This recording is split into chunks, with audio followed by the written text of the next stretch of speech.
نکاح کی مجلسوں میں بیان نہیں کرتا. وجہ اس کی یہ کہ ہر چیز کا ایک موقع ہوتا ہے، بے موقع بات وہ اثر نہیں کرتی.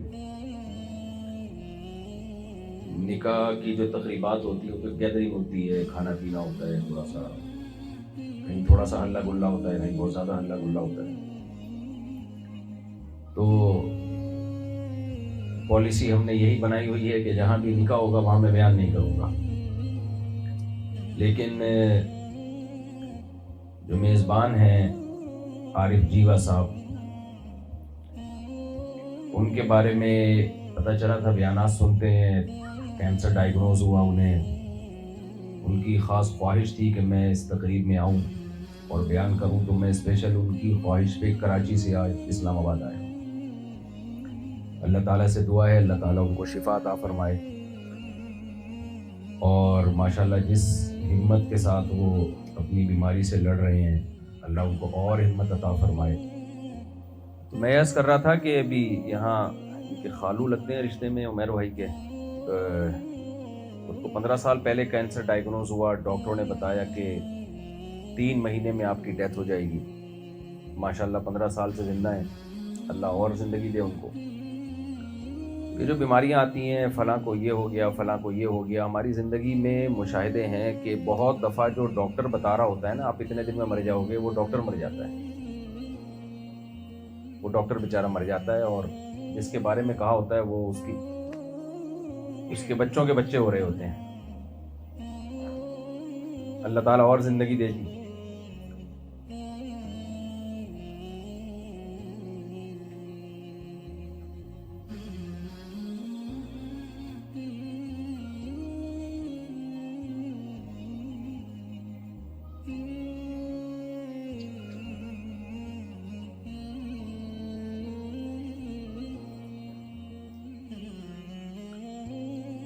ہمارے خاندان میں ایک نکاح کی تقریب ہونے والی تھی، تو میں نے دیکھا کہ جو لڑکا ہے اس کے دادا وہ رو رہے تھے اپنے پوتے کی منگنی پہ. رو اس بات پہ رہے تھے کہ پتہ نہیں میں اپنے پوتے کی شادی دیکھ پاؤں گا کہ نہیں پاؤں گا. اور جو دلہن ہے ان کے ابا سے ان دلہن کے ابا کی ایج اتنی نہیں تھی، وہ خوش بیٹھے ہوئے تھے کہ ہم تو دیکھ پائیں گے، آپ کا پتہ نہیں آپ اپنے بیٹے کی پوتے کی شادی دیکھ پائیں گے کہ نہیں دیکھ پائیں گے. کمال یہ ہوا کہ جب شادی ہوئی تو شادی سے پہلے دلہن کے ابا فوت ہو چکے تھے، جن کے بارے میں کوئی تصور بھی نہیں تھا. اور جو بیچارے رو رہے تھے منگنی پہ کہ میں اپنے پوتے کی شادی دیکھ پاؤں گا، وہ پر پوتے دیکھ کر گئے ہیں وہ الحمدللہ. یعنی اس پوتے سے ان کے مزید پوتے بھی ہوئے ہیں. تو اس لیے موت اور زندگی کا اللہ ہی جانتا ہے کہ کس نے کس ٹائم پہ مرنا ہے. ہمارے حضرت مفتی رشید احمد صاحب کے پاس ایک صاحب آئے، دل کے پیشنٹ تھے، کہتے ہیں میں بہت پریشان رہتا ہوں، ڈاکٹر نے مجھے یہ کہا ہے کہ آپ کسی بھی وقت مر سکتے ہیں. بہت ٹینشن میں تھے کہ ڈاکٹر نے کہہ دیا آپ کسی بھی ٹائم پہ. آپ لوگ ذرا سینٹینس کمپلیٹ کریں گے نا تو مجھے بات چیت میں آسانی ہوگی، تاکہ مجھے لگے گا کہ آپ میرے ساتھ شریک ہیں. پریشان ہو کے آئے کہ ڈاکٹر نے مجھے کہا ہے کہ آپ کسی بھی ٹائم پہ مر سکتے ہیں. کہتے ہیں میں نے پھر اس کی تسلی دی، میں نے کہا بھائی کوئی بھی دنیا میں کسی بھی ٹائم پہ مر سکتا ہے. یہ ایک ایسا کام ہے جس میں خصوصاً پاکستان میں گورنمنٹ کی طرف سے کوئی پابندی نہیں. سمجھ رہے ہیں کہ ہمارے ہاں زندہ رہنے پر کچھ مسائل ہیں، اگر آپ مرنا چاہیں تو پھر گورنمنٹ کی طرف سے، ڈاکٹروں کی طرف سے، مختلف اداروں کی طرف سے کسی قسم کی کوئی پابندی نہیں.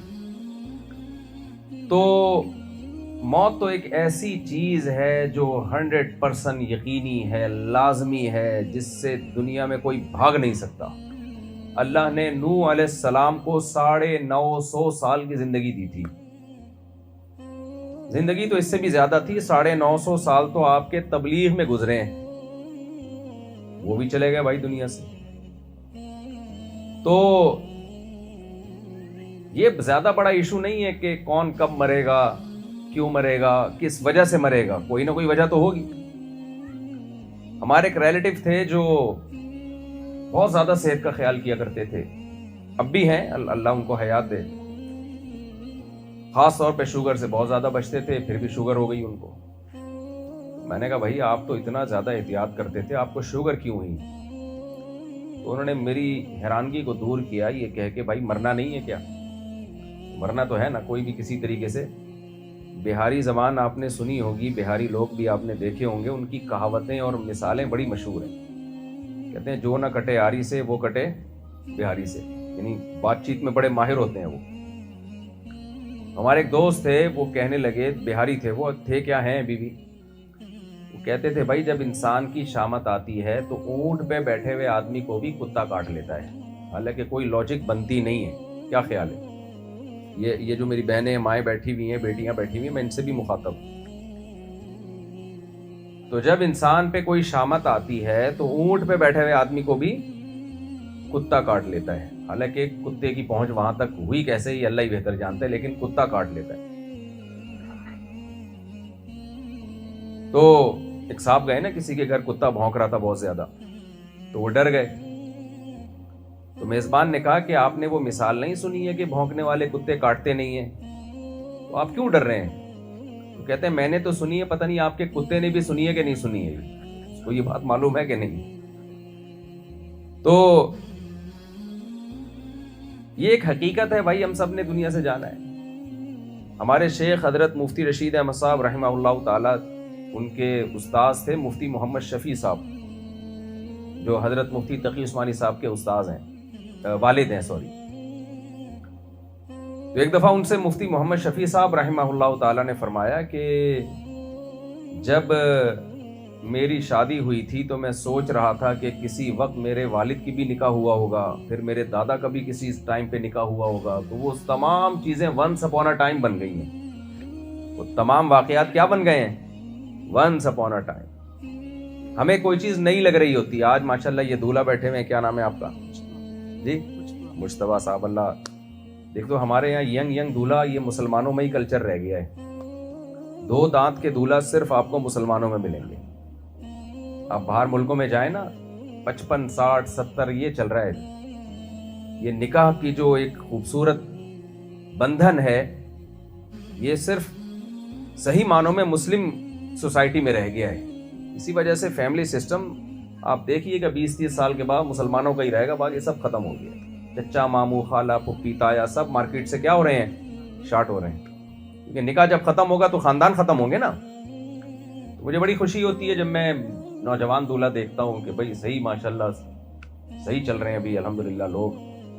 اس یورپین تہذیب سے, مغربی کلچر سے, جس نے ہمارا خاندانی نظام تباہ و برباد کرنے کی ٹھان لی ہے, جیسے خود تباہ ہو گئے ہمیں بھی تباہ کرنا چاہتے ہیں, تو پورے طور پر ابھی ہم الحمدللہ اس سے متاثر ہوئے نہیں.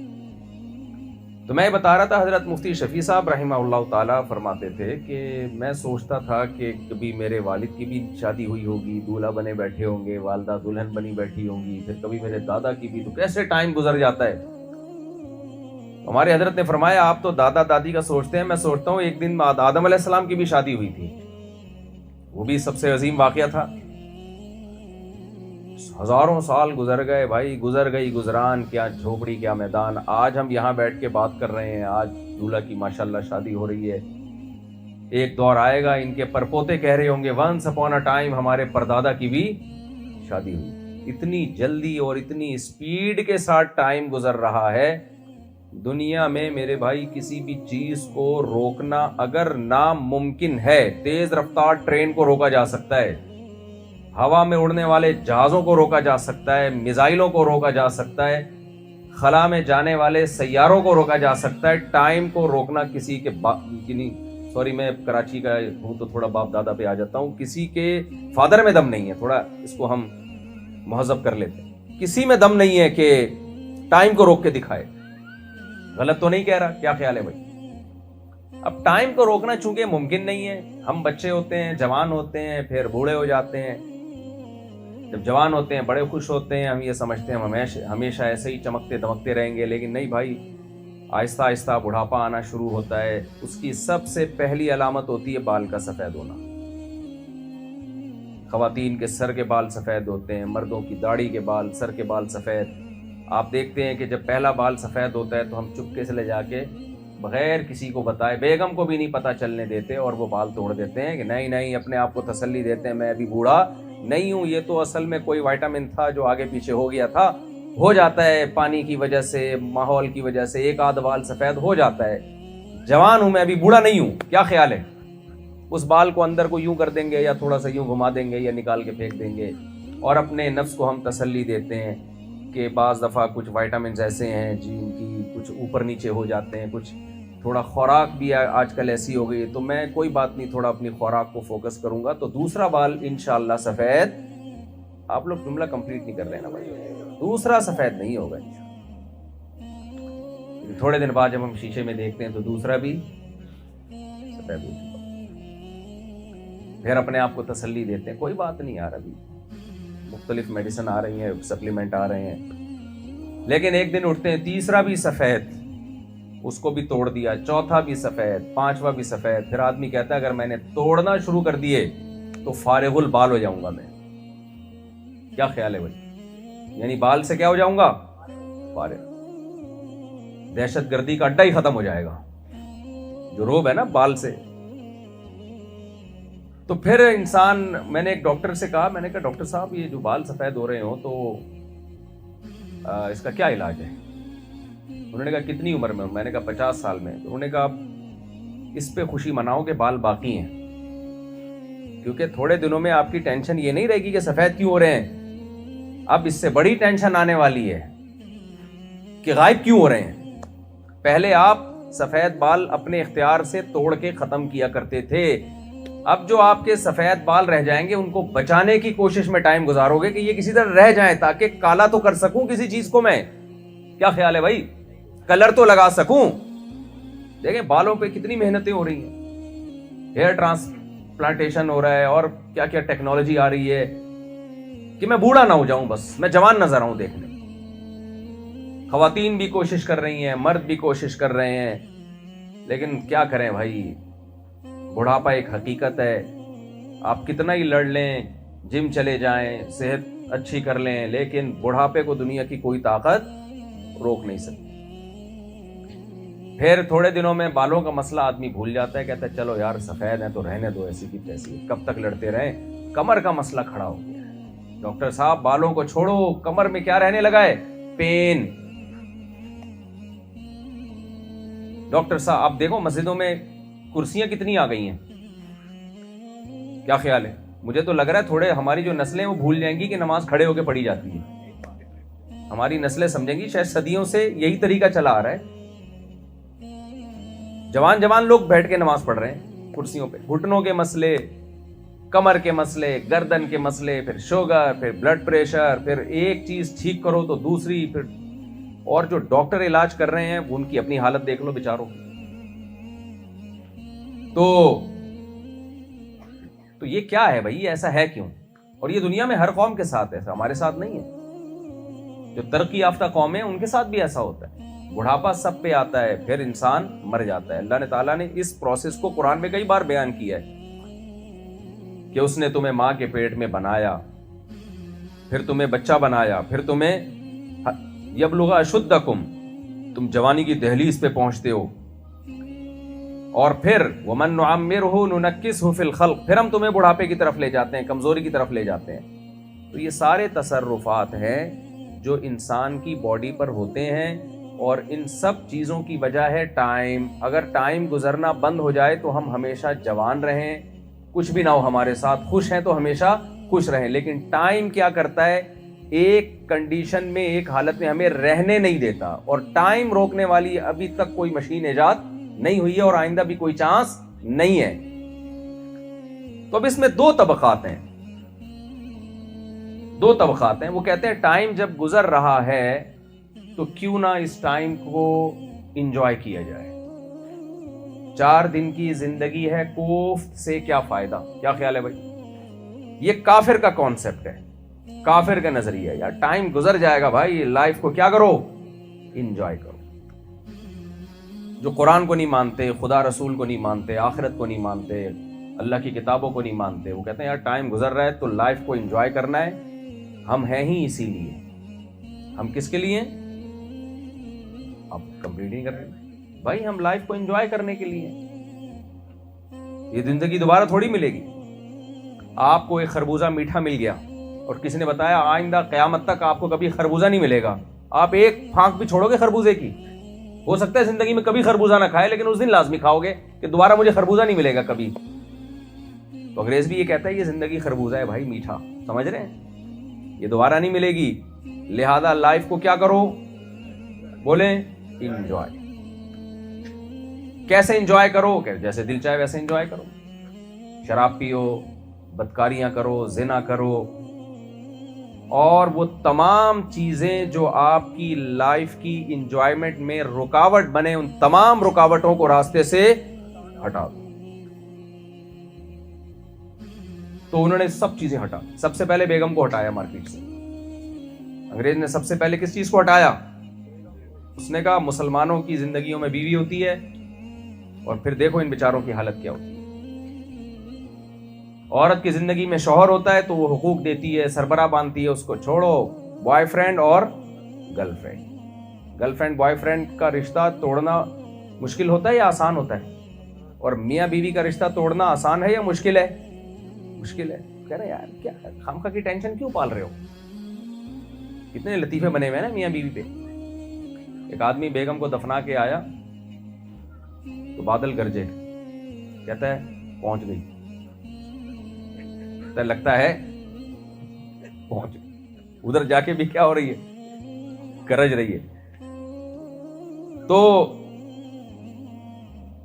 گرل فرینڈ پہ ایسے لطیفے نہیں بنے ہوئے, جب چاہا تعلق رکھا, اپنی حرام خواہش پوری کی, جب چاہا چھوڑ دیا. تو انگریز نے نکاح کو ختم کیا. اس سوسائٹی میں شادی وادی نہیں ہوتی ہے 50-55 سال میں بڈھے ہونے کے بعد کہتے ہیں چلو یار کوئی ایگریمنٹ کر کے رہ لیتے ہیں, جب رہ ہی رہے ہیں, اور اس کے بعد بھی کوئی حقوق نہیں ہوتے. اپنے خرچے پہ وہ چائے بنائے گی پیے گی, آپ اپنے خرچے پہ چائے بنا کے پیو گے. ذمہ داریاں نہیں اٹھاتا وہ کہتے ہیں بھائی ذمہ داریاں اگر آپ نے اٹھا لی تو لائف سے انجوائمنٹ کیا ہو جائے گی, ختم. تو ہم لائف میں انجوائے کرنے کے لیے, انہوں نے کہا یار کبھی کبھار آدمی ٹینشن میں بیٹھا ہوتا ہے تو لائف میں انجوائے کرنے کے لیے ضروری ہے کوئی ایسے ڈرگ ہو, کوئی ایسے نشے کی چیز ہو جس سے آپ غم بھول جائیں. اس کے لیے انہوں نے شراب کا سہارا لیا, چرس کا سہارا لیا, مختلف قسم کے نشے کی چیزوں کا سہارا لیا. تو شراب بھی پیتے ہیں, کیا خیال ہے, ادھر توجہ, شراب بھی پیتے ہیں اور ڈرگس بھی لیتے ہیں اور وغیرہ وغیرہ. پھر انہوں نے کہا کہ یار یہ جو ماں باپ ہے نا یہ بھی کباب میں ہڈی ہے. ماں باپ کیا ہے, کباب میں.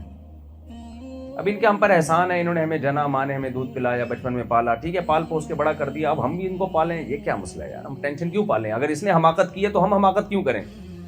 سمجھ رہے ہیں کہ نہیں سمجھ رہے بھائی. وہ کہتے ہیں اولاد پیدا کرنا ہی حماقت ہے, تبھی ان کے یہاں نہیں ہوتے پیدا ہوا, تو گورنمنٹ انعام دیتی ہے ایک بچہ پیدا کیا تو اتنے لاکھ روپے ملیں گے, ورنہ وہ کہتے ہیں ٹینشن ہے بھائی یہ نہیں پالنی. عورتیں بھی کہتی ہیں, مرد بھی کہتے ہیں چھوڑو بھائی کتا پال لو, کتے میں کوئی ٹینشن, بولے نا نہیں ہے, کتا پالو, کتے میں کوئی ٹینشن نہیں ہے. اولاد میں 20 قسم کی ٹینشنیں ہو سکتی ہیں.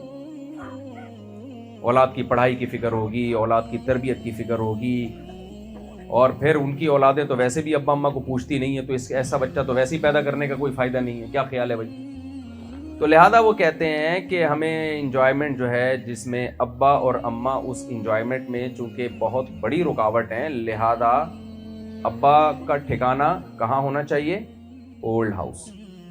سمجھ رہے ہیں کہ نہیں سمجھ رہے.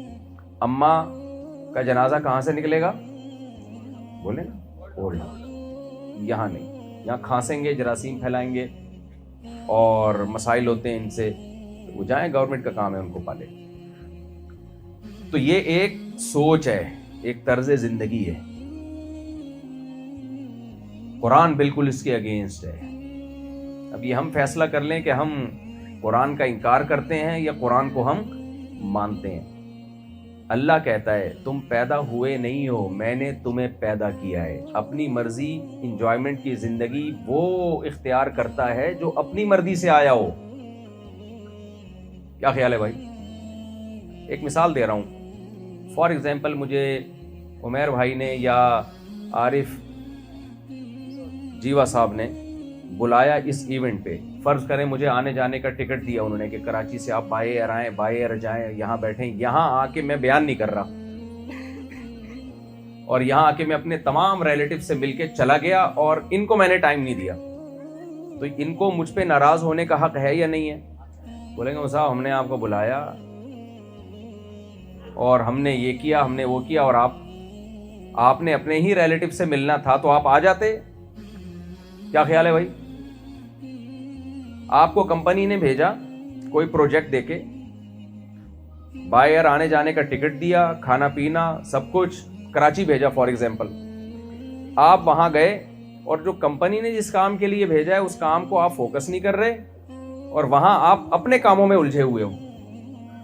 اب کمپنی آپ سے کہتی ہے بھائی ہم نے آپ کو جو اس پیسے دے کے بھیجا ہے اور اتنی سہولتیں دی آپ کو, تو آپ کہہ رہے ہو میں کسی کا غلام تھوڑی ہوں, میں کراچی آیا ہوں لائف کو انجوائے کرنے کے لیے. تو کمپنی کہے گی کمبختو اپنے خرچے پہ انجوائے کرو نا لائف کو.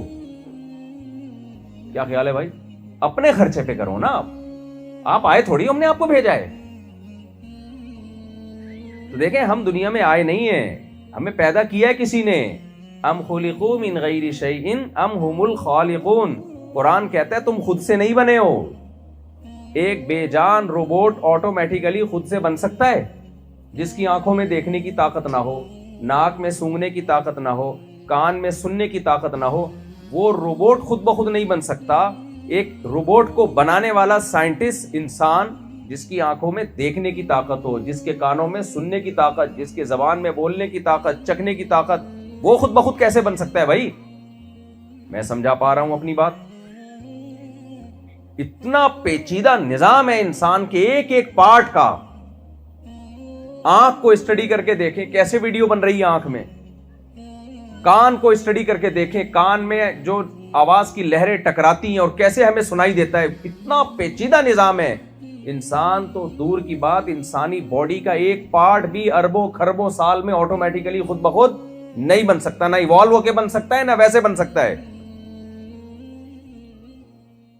تو اللہ قرآن میں اپنا تعارف, کیونکہ اللہ کی کتاب ہے نا قرآن, تو اپنا تعارف کروا رہا ہے, انٹروڈکشن کروا رہا ہے کہ میں نے تمہیں بنایا ہے, تم خود بخود نہیں بنے ہو, بنایا اللہ نے. اور پھر اللہ کہہ رہا ہے یہ جن نعمتوں سے تم لطف اندوز ہو رہے ہو یہ بھی کس نے پیدا کی ہیں, یہ خود بخود نہیں ملی ہیں. آپ مجھے بتاؤ بچہ ماں کے پیٹ سے باہر آتے ہی ماں کی چھاتیوں میں دودھ پیدا ہو جاتا ہے, یہ حسن اتفاق ہے کیا ہے بھائی؟ یہ حسن اتفاق ہے. آپ بھوکے تھے, آپ کو ضرورت تھی کسی صحرا میں پانی کی, اتفاق سے وہاں چشمہ جاری ہو گیا. آپ جیسے ہی وہاں پتھر کے قریب پہنچے پانی پھوٹ گیا. آپ کہو گے یار, ایک دفعہ کہو گے آپ حسن اتفاق ہے یار کہ میں پیاس بھی لگ رہی تھی اور میں یہاں سے گیا اور پتھر سے پانی نکل آیا, تو ایک دفعہ آپ کہہ سکتے ہو, شک ہو سکتا ہے یار یہ کیا ہو گیا, اتفاق سے ہو گیا. تھوڑی دیر میں آپ کو بھوک لگی, بھوک جیسی لگی اوپر سے روٹی آ کے گر گئی آپ کے اوپر. آپ شک میں پڑو گے نا کہ یار یہ عجیب غریب قسم کے اتفاق ہو رہے ہیں کہ جس چیز کی ضرورت ہے وہ چیز پیدا ہو رہی ہے بھائی. تو آپ اس میں بھی تعویل کر لو کہ یار حسن اتفاق ہے کہ بھوک لگی تھی تو اتفاق سے روٹی آ گئی. پھر آپ کو ضرورت تھی گرم لباس کی, اتفاق سے وہاں کوئی کوٹ پڑا ہوا تھا. 2-4 دفعہ میں آپ بولو گے بھائی یہ حسن اتفاق نہیں ہے, کوئی غیبی طاقت میری مدد کر رہی ہے, جس وقت جس چیز کی ضرورت ہے وہ چیز مجھے پرووائڈ کی جا رہی ہے. اب ہم انسان کے حسن اتفاق کی طرف دیکھتے ہیں. بچہ پیدا ہوا, اس کو ضرورت ہے خوراک کی بھی اور پانی کی بھی. کیا خیال ہے, ضرورت ہے یا نہیں ہے؟ اللہ ماں کی چھاتیوں میں چشمے جاری کر دیتا ہے دودھ کے, اور ایسا دودھ پیدا کیا اس نے بچے کی ضرورت کے لیے, اس سے زیادہ سوٹیبل چیز کوئی پیدا ہو نہیں سکتی, آج تک کوئی بنا نہیں سکا ہے. اور اس دودھ کی کوانٹٹی بھی اتنی ہے جتنی بچے کو ضرورت ہے. ماہرین کہتے ہیں کہ بچے کی نیڈ اگر زیادہ ہے تو زیادہ دودھ پیدا ہوتا ہے, نیڈ کم ہے تو کم دودھ پیدا ہوتا ہے. اللہ ہی کہ کوئی خاتون بیمار ہو ایک الگ بات ہے, اور وہ دودھ پیدا ہو رہا ہے جس سے بچے کی آنکھ میں روشنی بھی آ رہی ہے, بچے کی کان میں سننے کی طاقت بھی بڑھ رہی ہے, بچے کی زبان میں بولنے کی طاقت بھی بڑھ رہی ہے, بچے میں بیٹھنے کی طاقت, پہلے لیٹا رہتا ہے آہستہ آہستہ بیٹھنا شروع ہوگا, چلنا شروع ہوگا. یہ ساری طاقتیں اس ایک دودھ سے اللہ بچے کی پوری کر رہا ہے.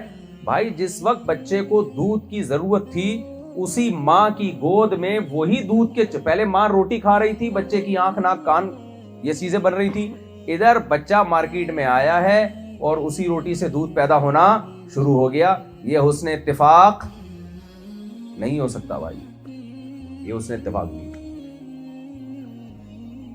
اس کے بعد اللہ فرماتے ہیں پھر اللہ تمہیں جوان کرتا ہے, بڑا کرتا ہے آسمان سے. اب آپ کو صرف دودھ کے علاوہ بھی چیزوں کی ضرورت ہے. دودھ کے علاوہ ہمیں کن چیزوں کی ضرورت ہے؟ انسان کی خوراک میں گوشت بھی ہے اور سبزی بھی, ایسا ہی ہے؟ کیا خیال ہے؟ دنیا میں کچھ جانور ایسے ہیں جو صرف گوشت کھاتے ہیں, کچھ جانور ایسے ہیں جو صرف سبزی کھاتے ہیں, کچھ جانور ایسے ہیں, ویسے تو مسلمانوں میں ایسے ہیں جائیدادیں بھی کھاتے ہیں الحمدللہ. ایسے لوگ بھی ہیں جو کیا کھا جاتے ہیں؟ بہنوں کی جائیدادیں کھا جاتے ہیں, بیگم کی مہر کھا جاتے ہیں. لیکن جو قدرتی غذائیں ہیں وہ جائیدادیں نہیں ہیں, وہ کیا ہیں؟ گوشت بھی کھاتے ہیں, سبزی بھی کھاتے ہیں, پھل بھی کھاتے ہیں. انسان کو پھلوں کی بھی ضرورت ہے. یہ تمام چیزیں اللہ نے پیدا کر دی انسان کے لیے. آسمان سے بارشیں برس رہی ہیں. اللہ فرماتے ہیں یسقا بماء واحد, ہم ایک پانی پلاتے ہیں اسی سے کھجور پیدا ہوتا ہے, اسی سے انگور. مٹی, پانی, گوبر, ان تین چیزوں کے ملاپ سے کھجور بھی پیدا ہو رہا ہے, انگور بھی پیدا ہو رہا ہے, ناشپاتیاں پیدا ہو رہی ہیں, انار پیدا ہو رہے ہیں, گندم پیدا ہو رہی ہے, گھاس پیدا ہو رہی ہے. وہی سوکھی گھاس جانور کھاتے ہیں, اسی سوکھی گھاس سے تھوڑی دیر میں چکنا گاڑا دودھ پیدا ہو رہا ہے. اسی دودھ میں مکھن بھی ہے, اسی دودھ میں ملائی بھی ہے, اسی دودھ میں پنیر بھی ہے, اسی دودھ میں گھی بھی ہے, اسی دودھ سے بیسیوں قسم کی چیزیں بن رہی ہیں. یہ لائف کی انجوائمنٹ ساری کی ساری میرے بھائی یہ ہمارے خرچے پہ نہیں ہو رہی, یہ کس کے خرچے پہ ہو رہی ہے؟ اللہ کے خرچے پہ, قدرت کے خرچے پہ ہو رہی ہے یہ ساری کی ساری. تو جب قدرت کے خرچے پہ ہو رہی, پھر اللہ نے کسی کو مرد بنایا, کسی کو عورت بنایا. مرد بنا کے اس کے دل میں عورت کی چاہت رکھی, عورت بنا کے مرد کی چاہت رکھی, تو اس کے لیے انتظام کیا. پھر اس نے اس کے لیے انتظام کیا اللہ تعالیٰ نے. ایک جنس بنا دیتا, ریلیشن قائم نہ ہوتا آپس میں. انسان کو ضرورت ہے خاندان کی, ریلیشن کی. اس لیے اللہ فرماتے ہیں فَجَعَلَ مِنْهُ الزَّوْجَيْنِ الذَّكَرَ وَالْأُنثَى, ہم نے تمہیں ایک جنس میں نہیں بنایا, ہم نے تمہیں مرد اور عورت کی جنس میں بنایا تاکہ تمہارے خاندان آباد ہو, تمہارے اندر محبتیں ہوں, کس ریلیشن ہو. ریلیشن, ایک ریلیشن آرٹیفیشل ہوتا ہے, ایک ریلیشن نیچرل ہوتا ہے. ایک آرٹیفیشل ریلیشن کیا ہے؟ جمشید کو آپ کہتے ہیں آج سے تم میرے بھائی ہو, تو جب تک جمشید بھائی سمجھتا رہے گا بھائی ہوگا, جس دن اس کا موڈ ہوا کہ بھائی نہیں ہوں, کیا بن جائے گا؟ بولے نا دشمن. یہ فرضی ریلیشن ہے. اللہ چاہتے تھے فرضی ریلیشن قائم نہ ہو, حقیقی ریلیشن ہو, بلڈ ریلیشن جسے کہا جاتا ہے. تو اس لیے انسان کو پیدا کیا باپ کے ذریعے اور ماں کے ذریعے, قیامت تک کے لیے اس کا ماں اور باپ سے حقیقی ریلیشن قائم ہو گیا, وہ ختم نہیں ہو سکتا. تبھی مائیں تانا دیتی ہیں دودھ نہیں بخشوں گی, کہتی ہیں نا. باپ تانا دیتا ہے بھائی میرا نام تیرے نام کے ساتھ لگا ہوا ہے. یہ وہ ریلیشن ہے جو ختم نہیں ہو سکتا. بھائی بہن کا ریلیشن ختم نہیں ہو سکتا. یہ ساری چیزیں انسان کی ضرورت ہے. انسان انفرادی زندگی نہیں گزار سکتا, تنہا نہیں ہے, انسان کو ریلیشن چاہیے. تبھی دیکھو غیر مسلموں کے یہاں ریلیشن ختم, تو اب ان کو کتوں کا سہارا لینا پڑ رہا ہے. کس کے لیے؟ ریلیشن کے لیے. سب ایک ایک کتا لے کے گھوم رہے ہوتے ہیں. کتا ہی دم ہلاتا ہے, بچہ دم نہیں ہلاتا ابا کے سامنے. وہاں بچہ دم نہیں ہلاتا. ابا کچھ بات بچے کو بول دیں, بچہ نہیں کرے. بچہ کہے گا جیسے مجھے جینے کا حق ہے آپ کو بھی جینے کا حق ہے. کوئی اطاعت وطاعت نہیں ہوگی بھائی. تو اب یہ ریلیشن کی ہمیں ضرورت تھی. جو آتاکم من کل ما سألتموہ, قرآن کہتا ہے جس چیز کی تمہیں ضرورت ہے وہ تمام کی تمام چیزیں کس نے پرووائڈ کی ہیں؟ خدا نے دی ہیں تمہیں. میرے بھائی یہ پھر بڑی فکر کی بات ہوگی کہ سب کچھ اللہ کی طرف سے ہو اور چلے کس کی؟ ہماری چلے. اللہ کہتا ہے کوئی بات نہیں, چلا لو, تمتعو, اڑا لو مزے, لائف کو انجوائے کر لو, مجھے بھول جاؤ, مجھے میری اپنی زندگی سے نکال دو, میں نے جو احکامات دیے ان کو بالکل فالو نہ کرو, مزے اڑاؤ. فَإِنَّ مَصِيرَكُمْ إِلَى النَّارِ, آنا تم نے پھر جہنم کی آگ کی طرف. سمجھ میں آ رہی ہے بات کہ نہیں آ رہی؟ آنا کہاں ہے؟ جہنم کی آگ. میں نہیں چھوڑوں گا. یہ اللہ نے بتا دیا بھائی. یہ کوئی سائنسدان نہیں کہہ رہا, یہ کون کہہ رہا ہے؟ یہ کوئی مولانا صاحب نہیں کہہ رہے. لوگ کہتے ہیں مولوی صاحب ڈرا کے چلے جاتے ہیں, مولوی صاحب ایسی باتیں کرتے ہیں, مولوی صاحب کیا باتیں کر رہے ہیں؟ مولوی صاحب آپ کو بتا رہے ہیں اللہ نے جو کلام نازل کیا 1400 سال سے اس کو محفوظ بھی رکھ کے دکھایا ہے. کتنا پھڈا ہے نا مولاناؤں کا مختلف قسم کے مسائل میں. کیا خیال ہے؟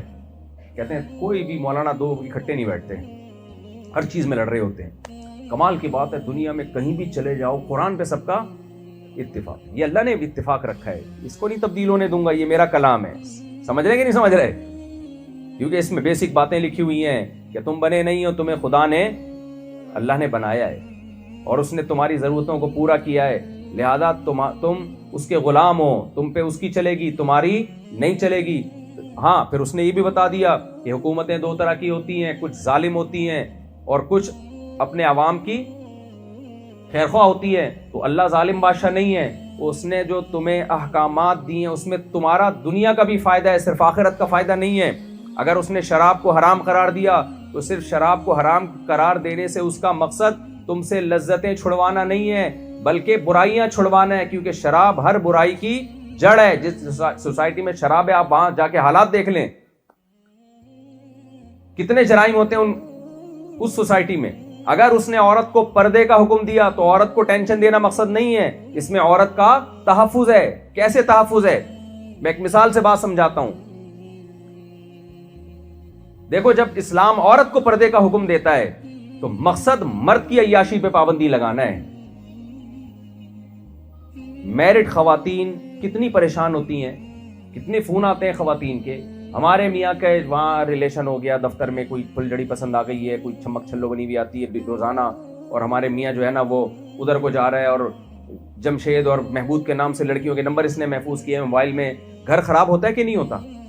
اگر وہ لڑکی, وہ عورت, وہ پردے پر عمل کرتی کہ میرے لیے اللہ نے میرے باپ کے سامنے زینت میں ظاہر کر سکتی ہوں, اپنے بھائیوں کے سامنے, اپنے محرم رشتہ داروں کے سامنے, محرم رشتہ دار تو محافظ ہوتے ہیں, یا اپنے شوہر کے سامنے, اس کے علاوہ کسی مرد کے سامنے میں اپنی زینت ظاہر نہیں کر سکتی, تو وہ عورت جو شادی شدہ ہے, میرڈ ہے, اس کا گھر محفوظ ہوتا کہ نہیں ہوتا؟ آپ کو پتہ ہے انگریز جھوٹ نہیں بولتے, سنا ہوگا نا, لیکن سب سے زیادہ جھوٹ جو انگریز بولتے ہیں نا وہ اپنی گرل فرینڈ سے کہ صرف تم, میری زندگی میں صرف تم ہو. یہ جھوٹ بہت زیادہ بولا جاتا ہے وہاں ان سوسائٹی میں.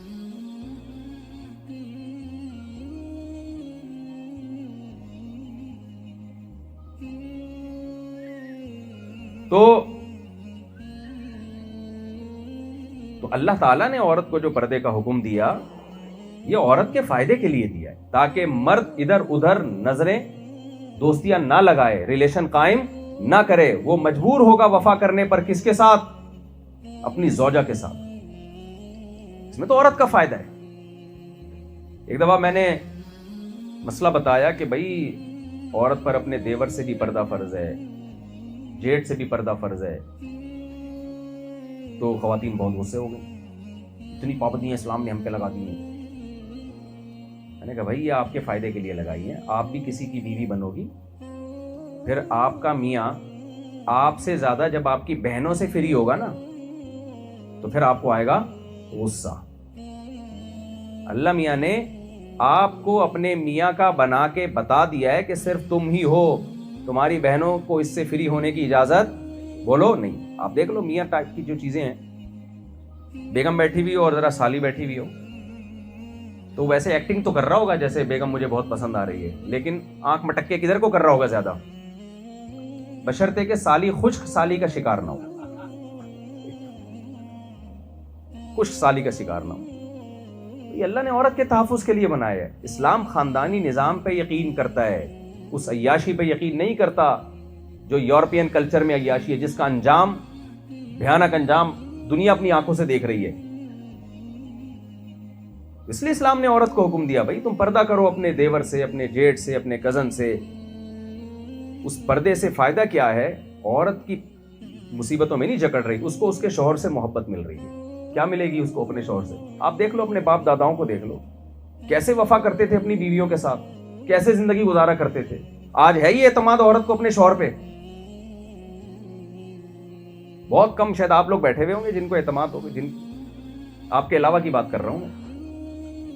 ہر عورت کو یہ خطرہ ہے, پتہ نہیں یہ کہتا تو ہے کہ صرف رکشوں کے پیچھے لکھا ہوتا ہے صرف تم, اور ہر ایک کو کہہ رہے ہوتے ہیں صرف تم, ہر ایک کو کہہ رہے ہوتے ہیں.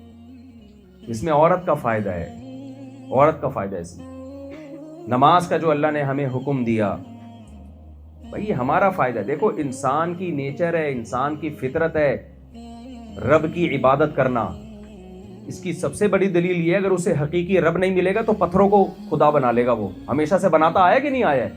مختلف روپوں میں خدا کو تلاش کرتا رہا انسان. آپ جاپان جائیں, اتنا ترقی یافتہ ملک, وہاں بھی بڑے بڑے سائنٹسٹ عبادت کر رہے ہوتے ہیں مختلف قسم کے بھگوانوں کی. آدمی حیران ہو جاتا ہے ان کی عقل پہ. کیا انسان کی خواہش ہے کہ میں کسی ایسی ذات کی پوجا کروں جو طاقتور بھی ہو, مجھ سے محبت بھی کرے اور میرے مسائل اس کے ہاتھ میں ہو, جو میرے مسئلے پورے کرنے میں اسباب کی محتاج نہ ہو, وہ طاقتور والا کل شیء قدیر ہو.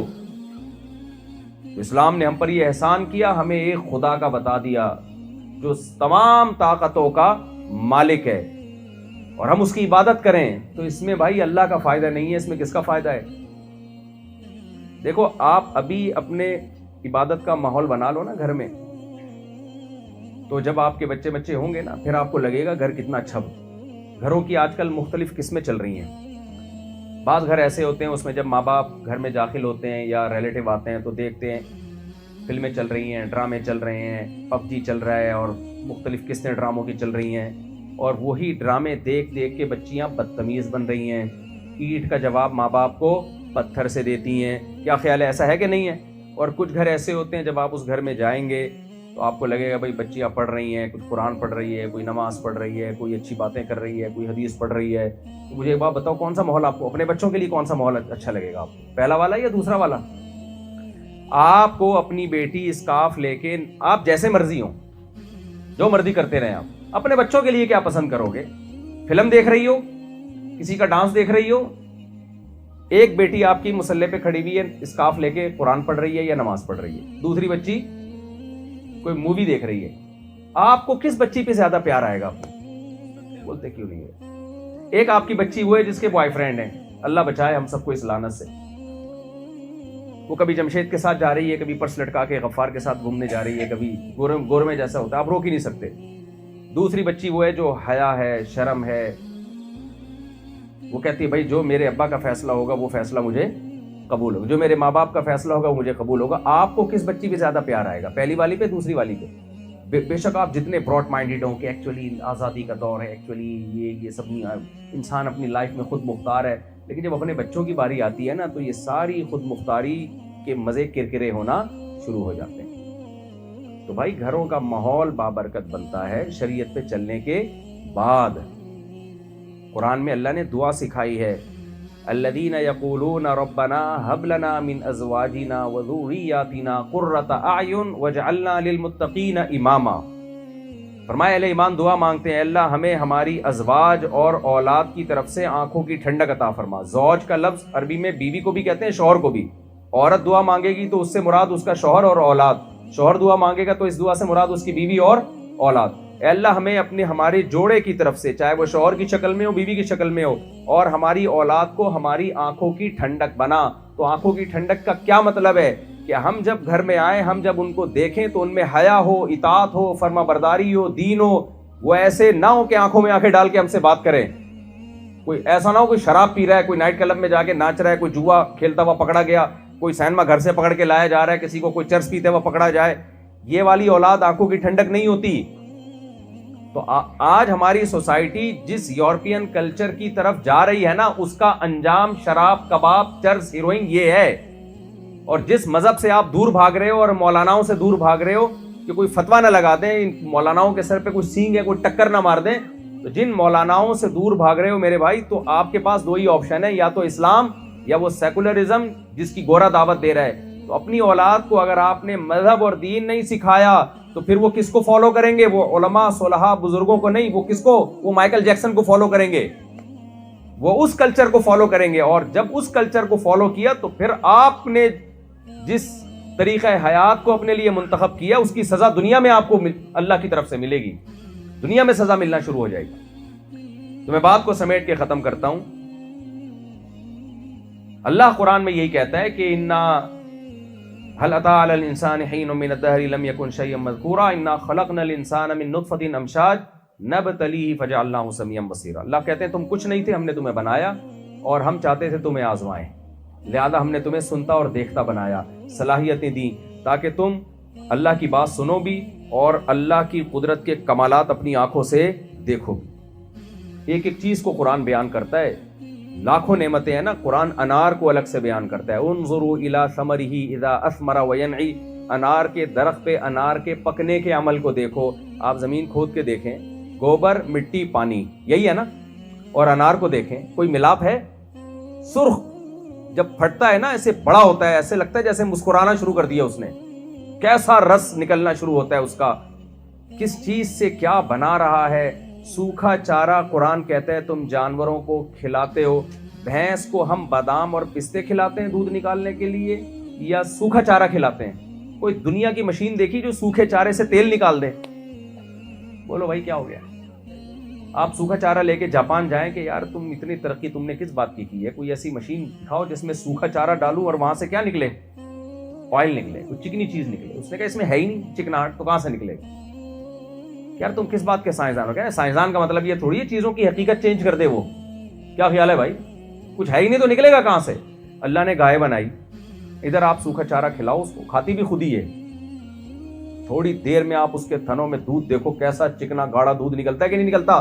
وہ الگ بات ہے گوالا پانی ملا کے اس کے گاڑے پن کو ختم کر دے, وہ گوالے کا قصور ہے, وہ اللہ کا قصور نہیں ہے. اگر اس میں گوالے کا اپنا دودھ شامل نہ ہو تو کتنا گاڑا دودھ ہوتا ہے. پھر آپ اس کو گرم کرو, اس میں کتنی موٹی ملائی. تبھی تو قرآن کہتا ہے ان لکم فی الانعام لعبرہ, تمہارے لیے ان چوپایوں میں جانوروں میں عبرت کا سامان ہے. نسقیکم مما فی بطونہ من بین فرث ودم, دیکھو ہم اس کو سوکھا چارہ کھلاتے ہیں, اسی سوکھے چارے سے گوبر بناتے ہیں. بالکل ایک ڈیفرنٹ چیز ہے. اس گوبر کا کام کیا ہے؟ زمین کی طاقت اور توانائی کو دوبارہ بحال کرے تاکہ دوبارہ اس سے نباتات پیدا ہوں. اسی سوکھے چارے سے ہم جانور کا خون بناتے ہیں جو ایندھن کا کام دیتا ہے. وہ جانور ورکنگ میں رہتا ہے اسی سوکھے چارے سے. بلڈ کتنی عجیب و غریب چیز ہے, بن کس سے رہی ہے؟ سوکھے چارے سے بن رہی ہے. فرمایا جس فیکٹری میں خون تیار ہو رہا ہے اس سوکھے چارے سے, جس فیکٹری میں گوبر تیار ہو رہا ہے اسی فیکٹری میں خون اور گوبر کے ملاپ سے بچاتے ہوئے لبنا خالصا سائغا للشاربین, ایسا دودھ اس کے تھنوں میں اتارتے ہیں جس میں نہ گوبر کی بدبو, نہ خون کی بدبو, نہ گوبر کی رنگت, نہ خون کی رنگت. یہ تو دیکھنے میں وائٹنس اس میں, اور مزے کا کتنا, سائغا للشاربین, پینے والوں کے حلق میں پھسلتا چلا جاتا ہے. وہ سوکھا چارہ آپ ذرا ناک کے قریب لے کر آتے, ایک نوالا حلق میں نہیں اترے گا. اس سے جو دودھ تیار ہوتا ہے وہ کتنا مزیدار دودھ ہوتا ہے اور کیسے حلق میں پھسلتا چلا جاتا ہے. یہ سب خود بخود نہیں ہو رہا, یہ ایک تقدیر العزیز العلیم, ایک طاقتور بادشاہ ہے جو ہم پہ بڑا مہربان ہے. یہ اس کے کمالات ہیں. تو یہ عجیب بات ہے کہ آپ اس دودھ سے گھی بھی بناؤ, اس دودھ سے ملائیاں بھی کھاؤ, اس دودھ کے مکھن بھی کھاؤ, اور دودھ کی چائے بھی پیو, اور بیسیوں قسم کی چیزیں, دودھ سے ریوڑیاں بھی بناؤ اور مٹھائیاں بھی بناؤ. ساری چیزیں کھاتے رہو اور ڈکار مار کے بولو کہ چلے گی اس جسم پر کس کی؟ میری مرضی چلے گی. تو اللہ کہتے ہیں چلا لو, تمتعو, مزے اڑا لو. آنا کس کی طرف ہے؟ میری طرف ہے. انجام اچھا نہیں ہوگا تمہارا. دنیا میں سزا نہیں ملتی کیونکہ دنیا دار الامتحان ہے, دار الجزا نہیں ہے. ایگزامینیشن ہال میں رزلٹ اناؤنس نہیں ہوتا. ایگزامینیشن ہال میں آپ کو ٹائم دیا جاتا ہے, آپ کی مرضی یہاں بیٹھ کے پیپر حل کرو یا یہاں بیٹھ کے آپ پیڑے کھاؤ. سمجھ رہے ہیں کہ نہیں سمجھ رہے؟ ایگزامینیشن ہال میں کوئی بیٹھا ہوا ہو, پیپر حل نہ کر رہا ہو, تو کوئی دیکھا آپ کے ایگزامینر گن پوائنٹ پہ آپ کو بولے لکھ بھائی اس کا جواب, بایولوجی کا پیپر ہے جواب لکھ, آپ بولو گے میری مرضی بھائی میں لکھوں نہ لکھوں؟ کیا خیال ہے بھائی؟ تو یہاں بھی کوئی شراب پی رہا ہے, کوئی زنا کر رہا ہے, کوئی بے پردہ ہو رہا ہے, کوئی نماز چھوڑ رہا ہے, کوئی ماں باپ کو ستا رہا ہے, کوئی بہنوں کی وراثت کھا رہا ہے. یہ ہماری سوسائٹی کے جرائم ہیں. کوئی 2 نمبری کر رہا ہے کاروبار میں کتنی 2 نمبریاں ہیں. دیکھو کافر یہ دیکھتا ہے کہ یہ کام لیگل ہے یا انلیگل, بس اس سے آگے نہیں جاتا. مسلمان سب سے پہلے یہ دیکھتا ہے حلال ہے یا حرام, اس کے بعد لیگل انلیگل کی بحث شروع ہوتی ہے. انلیگل ہونا بھی جرم ہے, اتنا بڑا جرم نہیں. حرام ہونا زیادہ بڑا جرم. انلیگل پہ زیادہ سخت سزائیں نہیں ملتی, حرام پہ بہت سخت سزائیں ملتی ہیں. مجھے ایک بات بتائیں, ناپ تول میں کمی کرنا, کسٹمر کو ٹھگنا لیگل ہے یا انلیگل؟ انلیگل ہے. اس پہ سزا کیا ہے؟ چند سال جیل ہوگی, اور جو جیل دے گا وہ خود پیسے لے کے چھوڑ دے گا آپ کو. کیا خیال ہے؟ ایسا ہی ہے نا, یعنی سزا جیل ہے چند مہینوں کی, چند سالوں کی, اور اس کا بھی امکان ہے کہ پتہ نہیں ہو کہ نہ ہو. لیکن شعیب علیہ الصلوۃ والسلام کی قوم یہی جرم کیا کرتی تھی, ناپ تول میں کمی کرتی تھی. اللہ نے باقاعدہ اپنے سفیر کو, پیغمبر کو بھیجا, شعیب علیہ السلام کو بھیجا کہ تم ان کو بولو انی اراکم بخیر, تم کوئی قحط زدہ لوگ نہیں ہو. کوئی بھوک سے مر رہا ہو تو روٹی چرا لے, کوئی بات سمجھ میں آتی ہے. تم سب کے تو پیٹ بھرے ہوئے ہیں, تو پھر تم کسٹمر کو کیوں ٹھگتے ہو؟ جب اپنا حق لینے کی باری آتی ہے پورا پورا حق دیتے ہو, جب حق دینے کی باری آتی ہے تو ڈنڈی مارتے ہو. تو وہ قوم جواب میں کیا کہنے لگی؟ یا شعیب اصلاتک تأمرک ان نترک ما یعبد آباؤنا او ان نفعل فی اموالنا ما نشاء. اے شعیب, آپ مولانا ہو, آپ نماز پڑھتے ہوئے بہت اچھے لگتے ہو, آپ روزہ رکھتے ہوئے بہت اچھے لگتے ہو, دم درود کیا کرو, آپ کوئی بیمار ہو جائے کرے پھونکے لگایا کرو, یہاں تک ہمیں آپ پر کوئی اعتراض نہیں ہے, سمجھ رہے ہیں؟ اللہ اللہ کیا کرو, آپ بہت اچھے, ہم بھی آپ سے دعائیں کروائیں گے. یہ جو آپ ہمیں بزنس بتا رہے ہو نا, یہ کاروبار ایسے کیا کرو ایسے نہیں کیا کرو, یہ مداخلت ہمیں بالکل بھی پسند نہیں. سمجھ رہے کہ نہیں سمجھ رہے؟ یہ کام آپ, یہ بالکل, یہ اب آپ رانگ وے پہ چلنا شروع ہو گئے. تو آج لوگ یہ چاہتے ہیں, مذہب کا کانسیپٹ یہی ہے کہ جن چڑیل بھگا دے, استخارے نکال دے اور بچے کے کان میں آ کے اذان دے دے. دو چار چیزیں رہ گئی ہیں. کیا خیال ہے بھائی؟ مردوں کو غسل دے دے. میں نہیں مردوں کو غسل دیتا الحمدللہ. آپ کہیں گے مفتی صاحب عجیب بات پہ الحمدللہ کہہ رہے ہیں, یہ تو بڑے ثواب کا کام ہے. بھائی مولویوں کا یہ کام نہیں ہے کہ مردوں کو غسل دیں. ہر ثواب کا کام مولانا کو کرنے کا نہیں ہوتا. ایک صاحب نے مجھے کہا میرے والد کا انتقال ہوا ہے, آپ مردے کو غسل دے دیں. میں نے کہا ابا آپ کے غسل کون دے گا آ کے؟ کہہ رہے نہیں آپ شریعت کے مطابق دیں گے. میں نے کہا اچھا مجھے بتاؤ, آپ پر بھی کبھی غسل فرض ہوا ہوگا تو شریعت کے مطابق غسل کرنا تھا نا آپ نے, اس وقت مجھے کیوں نہیں بلایا؟ یہ جی مجھ پہ غسل فرض ہے, مفتی صاحب مجھے نہلا دیں شریعت کے مطابق. کیا خیال ہے, کبھی ایسا دیکھا آپ نے؟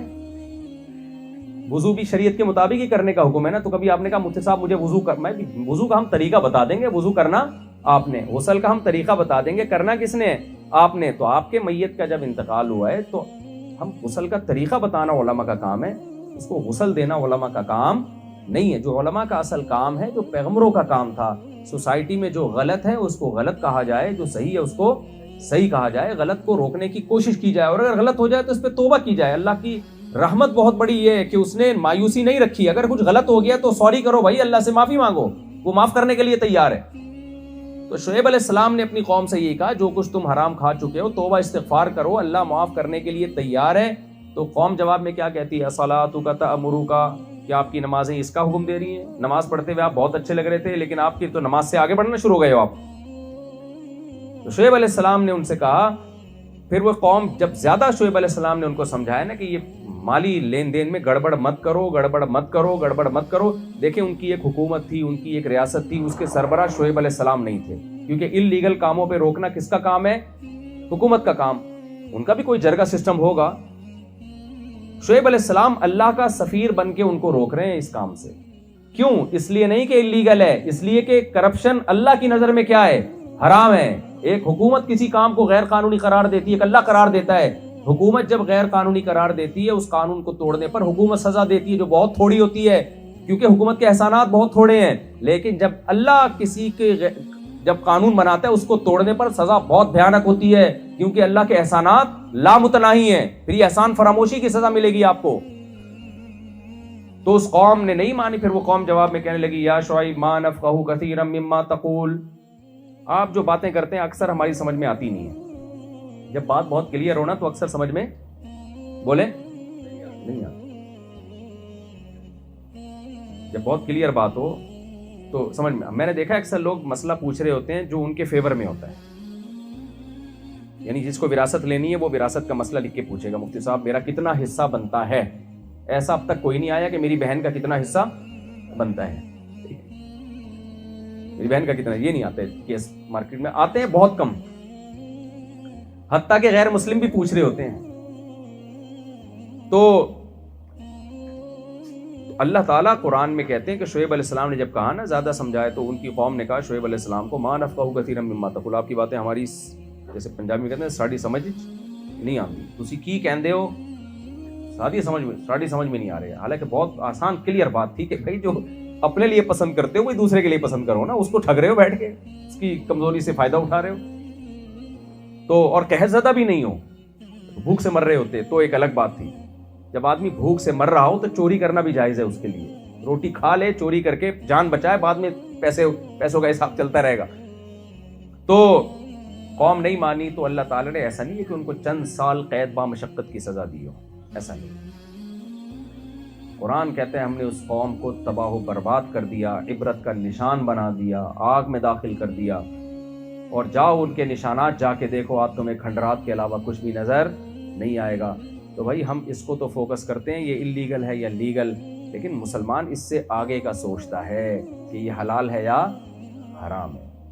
تو جہاں اللہ نے حرام کو حرام کیا ہے تو ہماری ذمہ داری، ہم نے لائف کو انجوائے کرنا ہے۔ اسلام انجوائمنٹ پہ پابندی نہیں لگا رہا، لیکن اس کی ایک لمٹ ہے، اس لمٹ کو کراس کرنے کی آپ کو اجازت نہیں۔ اسلام رہبانیت نہیں، ہندوؤں کے پنڈتوں کی طرح کہ جاؤ جنگلوں میں جا کے بیٹھ جاؤ، عیسائیوں کے راہبوں کی طرح جنگلوں میں جا کے بیٹھ جاؤ، لائف کو انجوائے نہ کرو۔ اللہ نے فرمایا قل من حرم زینت اللہ التی اخرج لعبادی، کون ہے جس نے اللہ کی زینت کو حرام کیا؟ اور جو پاکیزہ رزق کس نے حرام کیا؟ خربوزے بھی کھاؤ، تربوز بھی کھاؤ، انار بھی کھاؤ، انگور بھی کھاؤ، اور گوشت بھی کھاؤ۔ ہمارے لیے تو ہم تو ویجیٹیرین نہیں ہیں، ہندو بیچارے ویجیٹیرین ہوتے ہیں، پوری زندگیاں کباب پراٹھوں کے بغیر گزر جاتی ہوں، وہ بیچارے کھیرے ککڑیاں کھا کے ان کے پنڈتوں نے لگا دیا ان کو اس بات پہ، وہ ویجیٹیرین ہیں، مختلف قسم کی ڈشیں بناتے ہیں بیچارے، وہ ترس آتا ہے مجھے تو ان کے اوپر۔ ماش کی دال کے کباب، کباب بھی کس کے ہیں؟ ماش کی دال کے کباب۔ کوفتے کس کے ہیں؟ مونگ کی دال کے کوفتے۔ گھوم پھر کے دال سبزی ہے، ان کے مذہب میں ہے، وہ بیچارے کر رہے ہیں، ہم تو قابل تر سمجھتے ہیں، کسی کا مذاق اڑانا مقصد نہیں ہے۔ اسلام کا ہم پر احسان ہے، اسلام نے بولا بھائی یہ ساری کائنات تمہارے لیے، جانور میں نے تمہارے لیے پیدا کیے ہیں۔ سمجھ رہے کہ نہیں سمجھ رہے؟ جب شیر جب ہرن کھا سکتا ہے تو تم کیوں نہیں کھا سکتے؟ تم تو شیر سے اونچی چیز ہو، تو تم ہرن بھی کھاؤ، بکرے بھی کھاؤ، گائے بھی کھاؤ، لیکن اپنے پیسوں سے کھاؤ، حرام کے پیسوں سے، حرام کے پیسوں سے۔ سبزیاں بھی کھاؤ، کھجور بھی کھاؤ، انگور بھی کھاؤ، یہ سب رزق کس کے لیے ہے؟ تمہارے لیے میں نے روزی پیدا کی ہے، یہ تمہارے لیے۔ تو حلال کھاؤ، کلو من الطیبات، پاکیزہ چیزوں سے لطف اندوز ہو۔ خبائث کو اللہ نے تم پر حرام کر دیا۔ نکاح پاکیزہ ہے، زنا بولے خبیث، دودھ پاکیزہ ہے، شراب خبیث۔ سمجھ میں آ رہی ہے بات کہ نہیں آ رہی؟ اپنی بیگم کو دیکھنا پاکیزہ ہے، بیگم کی سہیلی کو دیکھنا، بولو نا بھائی، اب چپ بیٹھے ہوئے، اب سب چیزیں منہ سے نکل گئی تھی، یہ والا جملہ نکلنے میں ٹینشن ہے۔ ہاں درمیان آ سکے، بری نیت سے دیکھنا۔ تو ماں باپ کی اطاعت کرنا پاکیزہ عمل ہے، ان کے آپ پر احسانات ہیں، ان کی کڑوی کسیلی برداشت کرنی پڑے گی، آپ ان کے سامنے چیخنا بدترین خیانت ہے۔ ایئر ہوسٹس کے اخلاق سے، جو جہاز میں جو موجود پیسنجر ہے نا ان کے ساتھ ہوتے ہیں، وہ اخلاق کمپنی نے ان کو سکھائے ہوتے ہیں، اس پہ ثواب نہیں ملتا، اس کو تنخواہ ملتی ہے اس پہ۔ یہی ایئر ہوسٹس اگر اپنے باپ اور ماں کے ساتھ بھی یہی رویہ رکھے گی تو پھر یہ اللہ کی طرف سے اس کو جو اجر ملے گا وہ کمپنی کی تنخواہ سے بہت زیادہ ہوگا۔ لیکن وہ ایئر ہوسٹس آپ گھر میں اس کا ماحول دیکھ لیں، وہ ابا اماں کے ساتھ تو اس طرح اسٹائل، شوہر کے ساتھ بھی ایسی نہیں ہوتی۔ وہ آپ جہاز میں بیٹھے ہیں، بٹن دبا دیں فوراً آ جائے گی، وہ کیا چاہیے آپ 10 دفعہ بٹن دبائیں 10 دفعہ آئے گی۔ گھر میں شوہر بٹن پہ پاؤں رکھ کے کھڑا ہو جائے گا، بٹن توڑ دے گا، نہیں آئے گی۔ تو ایک دنیا کا نظام ہے بھائی، ایک اللہ کا بنایا ہوا قانون ہے۔ تو اللہ کے بنائے ہوئے قانون میں اولو الارحام، رشتے پہلے ہیں، ماں باپ، بیوی، بچے، شوہر، بھائی بہن، ان کو اللہ نے زیادہ ویلیو دی ہے، اور یہ پاکیزہ زندگی ہے۔ اللہ تعالیٰ سے دعا ہے کہ اللہ ہمیں پاکیزہ زندگی عطا فرمائے، اور حرام سے، خبائث سے اللہ ہم سب کو بچنے کی توفیق عطا فرمائے۔ میں دعا کرتا ہوں اللہ تعالیٰ جو ہمارے عارف صاحب ہیں جنہوں نے ہمیں دعوت دی ہے، ان کو بھی اللہ تعالیٰ جلد سے جلد شفا عطا فرمائے، اور بھی چند حضرات کے نام انہوں نے لکھے ہوئے ہیں۔ زیب النساء صاحبہ، ان کا انتقال ہو گیا ہے، اللہ تعالیٰ ان کی مغفرت فرمائے اور ان کے درجات کو اللہ تعالیٰ بلند فرمائے۔ اور یہ کیا ہے، حامد صاحب ہے، اچھا جاوید جی وسا، یہ بیمار ہیں، اللہ تعالیٰ ان کو بھی شفا عطا فرمائے۔ اور یہ مجتبیٰ، اچھا ایک لطیفہ سنا دوں۔ ایک شیر جانا، شیر نے کی شادی تھی، تو اس نے لومڑی کو کارڈ بانٹنے کے لیے دیے کہ جنگل کے تمام جانوروں کو کارڈ بانٹو، لیکن جو اونچے خاندان کے ہوں، کوئی گھٹیا خاندان کا گھٹیا جانور میری شادی میں نہیں آنا چاہیے۔ تو لومڑی نے جا کے چیتے کو اور ہاتھی، اس طرح کے جو اونچے لیول کے بڑے بڑے شیخانی گروپ کے جو لوگ تھے نا، ان کو انوائٹ کیا۔ اب جب شیر دولہا بنا ہوا ہے, شیرنی دلہن بنی ہوئی, بارات جا رہی ہے, تو ایک چوہا ناچ رہا ہے شادی میں, بہت اچھل کود مچائی ہوئی ہے. شیر کو بڑا غصہ آیا کہ یار یہ گھٹیا نسل کا گھٹیا آدمی یہ میرے جنگل کے بادشاہ کی شادی میں کمبخت یہ کر کیا رہا ہے. تو اب دولہا بنا ہوا تھا اس وقت, تو غصے پہ قابو کیا بارات خراب نہ ہو جائے. بعد میں اس نے لومڑی کو بلایا, بولا یہ تجھے شرم نہیں آتی, یہ کیسے گھس گیا ہے. لومڑی بیچاری پریشان چوہے کو گرفتار کر کے لائی شیر کے سامنے کہ حضرت یہ چوہا ہے, کہیں سے بھی گھس کے آ گیا, میں کہاں سے اس کی کیسے اس کو روک لیتی. شیر نے چوہے کو ڈانٹ کے بولا کہ شرم نہیں آتی, جنگل کے بادشاہ کی شادی میں تیری ہمت کیسی ہوئی. چوہا للکار کے بولتا ہے چپ کر جا, زیادہ شور نہ مچا, شادی سے پہلے میں بھی شیر ہی تھا. ابھی جب شادی ہوئی ہے نا پتہ چلے گا تو ہے کیا.